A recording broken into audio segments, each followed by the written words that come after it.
अमेठी से निकालना है, जिसमें हजारों की संख्या में राम भक्त आपके साथ अमेठी से अयोध्या कूच करेंगे, क्या उद्देश्य है? पहले तो सबको नमस्कार, जय सिया राम। आप सबको ज्ञात होगा कि जब प्रभु राम का मंदिर बना और उसमें प्राण प्रतिष्ठा का समय और दिन निश्चित हुआ, तो मैंने विधानसभा अध्यक्ष जी को पत्र लिखा था कि हम विधायकों को भी इसमें सम्मिलित करवाएं, क्योंकि उत्तर प्रदेश में अयोध्या है और अयोध्या में प्रभु राम का जन्म हुआ है। और उसके बाद सदन में मेरे प्रस्ताव को विधानसभा अध्यक्ष ने रखा और सदन में सर्वसम्मत से, चाहे वो दल का हो, चाहे सत्ता पक्ष, चाहे विपक्ष, चाहे निष्पक्ष, सब लोगों ने उसको पास किया और अपना आश्वासन दिया चलने के लिए। दूसरे दिन ही पार्टी के नेतृत्वकर्ताओं का बयान आने लगा कि नहीं जाना है, नहीं जाना है, नहीं जाना है। हमारे दल का भी ये निर्णय हुआ कि सबके साथ नहीं जाना है, मंत्रीगण के साथ, विधानसभा अध्यक्ष के साथ, मुख्यमंत्री जी के साथ।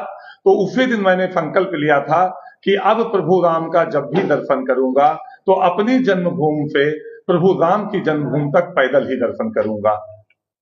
मुख्यमंत्री योगी आदित्यनाथ का इस यात्रा में किस तरीके का सहयोग मिला है? पूरी सरकार का सहयोग है। पूरी सरकार, शासन और प्रशासन सफल यात्रा हो सके, सुरक्षित और सुसज्जित यात्रा हो सके, इसके लिए पूरा प्रयासरत है और अपने अपने दायित्वों का निर्वहन हर विभाग के लोग कर रहे हैं। इतनी बड़ी यात्रा होगी, कितने लोग जाएंगे यात्रा में? मैंने अपने विधानसभा सहित जनपद के लगभग, विधानसभा के प्रत्येक परिवार को और जनपद के लगभग परिवारों को हम सबको आमंत्रित किए हैं। मुझे लगता है कि ये 15 से 20 हजार लोगों तक अंत तक दर्शन करने पहुंचेंगे अयोध्या। इस यात्रा का उद्देश्य क्या है? प्रभु राम का दर्शन, सनातन धर्म का प्रचार, सनातन धर्म को जो दबाना चाहते हैं, जो रोकना चाहते हैं, जो तोड़ना चाहते हैं, सनातनी भावनाओं को जो ठेस पहुंचाने का काम करते हैं, जो हिंदू देवी देवताओं पर प्रश्न चिन्ह उठाते हैं, जो रामचरितमानस की चौपाइयों पर टिप्पणी करते हैं और भगवान राम के अस्तित्व पर सवाल उठाते हैं, उनको जवाब देने का प्रयास है। महिलाएं भी इस यात्रा में शामिल हुई, बड़ी संख्या में महिलाएं भी इस यात्रा में शामिल हो रही हैं। अभी जिस पार्टी से आप विधायक हैं, उसका कितना समर्थन मिल रहा है इस यात्रा में? ये राजनीतिक नहीं, ये धार्मिक यात्रा है। कोई समर्थन दे ना दे, कोई जाए ना जाए, लेकिन मैंने जिस दिन मुझे नहीं जाने मिला अयोध्या, उसी दिन मैंने संकल्प लिया था कि मैं अपने जन्मभूमि से अयोध्या तक पैदल ही जाऊंगा। कोई जाएगा या नहीं जाएगा, मैं अकेला भी जाऊंगा तो अयोध्या पैदल अकेले ही जाऊंगा। तो क्या ये माना जाए कि समाजवादी पार्टी में आपके माध्यम से एक अलग विचारधारा की लड़ाई की आप शुरुआत करने जा रहे हैं? राजनीति अलग विषय है, धार्मिक आस्था अलग विषय है।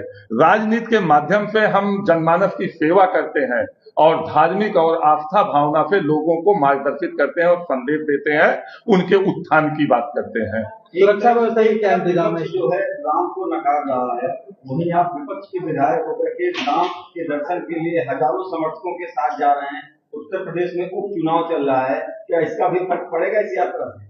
देखिए, मैं नहीं जानता हूं किसको फर्क पड़ेगा, किसको नहीं पड़ेगा, लेकिन जो लोग राम को नकार रहे हैं, वो हिंदुस्तान की संस्कृति को नकार रहे हैं, वो हिंदुस्तान की सभ्यता को नकार रहे हैं, वो हिंदुस्तान की जनमानस को समझ नहीं पाए हैं, इसलिए इस तरह की बात कर रहे हैं। योगी जी का एक बयान आया, बटेंगे तो कटेंगे। उस पर सपा सुप्रीमो अखिलेश यादव जी का बयान आया कि मठाधीश हटेंगे और कटेंगे। इस पर मैं योगी जी के बयान पे कोई टिप्पणी नहीं करना चाहता हूं, राष्ट्रीय अध्यक्ष श्री अखिलेश यादव पर कोई टिप्पणी नहीं करना चाहता हूं। मैं यथार्थ की बात करता हूं। हमारा देश आजाद हुआ तो हम 17% पाकिस्तान में थे, आज 0.8% बचे हैं। हमारा देश आजाद हुआ तो हम 30%, 27 से 30% बांग्लादेश में थे, आज कितना बचे हैं सबको पता है। ये बात सही है कि जब भी हमारी जनसंख्या घटी है और बटी है, तो हमारी जनसंख्या को केवल प्राकृतिक रूप से घटाने का काम नहीं किया है, उसको अलग अलग ढंगों से उस जनसंख्या को घटाने का भी काम किया गया है। यात्रा का शुभारंभ के समय जो है कौन कौन से खास लोग यहाँ पर मौजूद हैं? मैंने उत्तर प्रदेश के सभी राजनीतिक, धार्मिक, सामाजिक चेहरों को आमंत्रित किया है। जिसको भी समय होगा जो आसानी से जहां पहुंच सकता होगा, मुझे भरोसा है कि उत्तर प्रदेश के सभी सामाजिक, राजनीतिक, धार्मिक भावनाओं के साथ अपना जीवन जीने वाले लोग इस यात्रा में जरूर सम्मिलित होंगे। विधायक जी, एक आखिरी सवाल, मुख्यमंत्री कह रहे हैं जहां सफाई वहां मीडिया घबराई, इस बयान को कैसे देखते हैं? इसका जवाब मुख्यमंत्री जी देंगे। मैं इस समय पूरी तरह से राम भक्ति से मेरा पूरा तन मन एक एक सांस उनके कार्यों में लगी है। मैं कोई राजनीतिक बात नहीं करना चाहता हूं, कोई और तरह की बातों पे टिप्पणी नहीं करना चाहता हूं। दर्शन आप अकेले भी कर सकते थे, लेकिन लाव लश्कर के साथ आप अयोध्या पहुंच रहे हैं क्या? सनातन को बढ़ाना है, सनातन की रक्षा करना है, और मैंने पहले भी कहा कि जो लोग सनातन को दबाना चाहते हैं, जो लोग सनातन को तोड़ना चाहते हैं, जो लोग हमारी देवी देवताओं के ऊपर टिप्पणी करते हैं, जो हमारी भावनाओं को ठेस पहुंचाना चाहते हैं, उनको ये जवाब भी देने का एक प्रयास है और एक तरीका है। हाल ही में योगी जी से मुलाकात भी हुई थी, क्या रही कैसी मुलाकात की, इस संबंध में बात भी आप किए होंगे? मैंने इस यात्रा में सम्मिलित होकर सभी अपने जनपद और अपनी विधानसभा के राम भक्तों को आशीर्वाद देने का उनसे आह्वान किया, उनसे आग्रह किया, और उन्होंने कहा कि मैं पूरी तरह से मेरा भाव, मेरा आशीर्वाद इस यात्रा के साथ है। 2 राज्यों में चुनाव हो रहे हैं, उत्तर प्रदेश में भी उपचुनाव है, व्यस्तता है, लेकिन मैं प्रयास करूंगा कि मैं स्वयं इस यात्रा में सम्मिलित हूं या मेरा कोई प्रतिनिधि जरूर इस यात्रा में सम्मिलित होगा।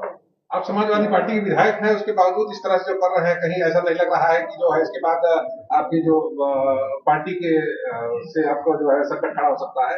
मैं समाजवादी पार्टी का विधायक बाद में हुआ हूं, आप पत्रकार बाद में हुए हैं। पहले आप एक माँ बाप के बेटे हैं, पहले आप एक सनातन परिवार में पैदा हुए हैं, पहले एक हिंदू धर्म में पैदा हुए हैं, और जब आप पैदा हुए हैं तो बहुत धीरे से आपके कान में राम नाम कहा गया है।